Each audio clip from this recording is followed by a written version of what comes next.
রাতেই জানা যাবে ব্যালন ডিওর জয়ীর নাম। ইন্টারন্যাশনাল মিডিয়ার হিসাবে 1 নম্বরে আছেন ডেম্বেলে, তারপর লামিন, তারপর ভিতিনহা, রাফিনহা এবং মোহাম্মদ সালাহ। কিন্তু প্রশ্ন উঠছে কার হাতে উঠবে ব্যালন ডিওর? যোগ্য ব্যক্তি পাবেন তো, নাকি গতবারের মতো বিতর্কিত হতে চলেছে এবারের ব্যালন ডিওরও? বছর জুড়ে ব্যালন ডিওরের আলোচনায় একবার এক একজনের নাম এসেছে। শুরুর দিকে শোনা গেছে রাফিনহার কথা। এই সিজনে সে খেলেছেও আসলে অসাধারণ। জাভি হার্নান্দেজের অধীনে যে রাফিনহা হারিয়ে যেতে বসেছিল, সেই রাফিনহাকে আবার জাগিয়ে তুলেছেন হ্যান্সি ফ্লিক। লা লিগায় রাফিনহা খেলেছেন 36 ম্যাচ, গোল করেছেন 18টি, অ্যাসিস্ট করেছেন 11টি। লা লিগায় রিয়াল বার্সার ভবিষ্যৎ তৈরি করে দেয় এল ক্লাসিকো। সেই এল ক্লাসিকোতে রাফিনহা ছিলেন অনবদ্য।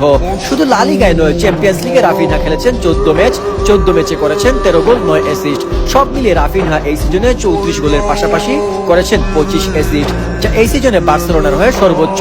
কিন্তু তবুও এখন শোনা যাচ্ছে রাফিনহা ব্যালন ডিওরের যোগ্য না। তবে হুট করেই রাফিনহাকে হটিয়ে সেই আলোচনায় জায়গা করে নেন লামিন ইয়ামাল। এর কারণ ফুটবল মাঠে সে এমন কিছু করে দেখিয়েছে যে আসলেই সকলের নজর কেড়েছে।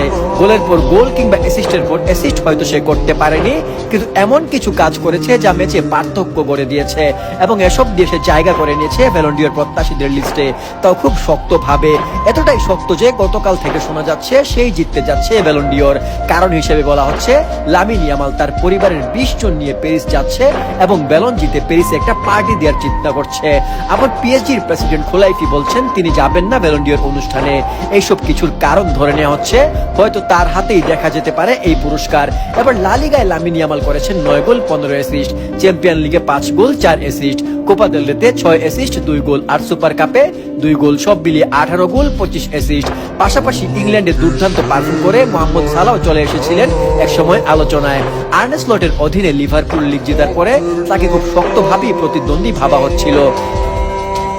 সালাহ, লামিন, রাফিনহাদের নিয়ে আলোচনা যখন তুঙ্গে ছিল বছর জুড়ে, ঠিক সেই সময় চ্যাম্পিয়ন্স লিগ জিতে সব আলোচনা নিজের করে নেন ওসমান ডেম্বেলে।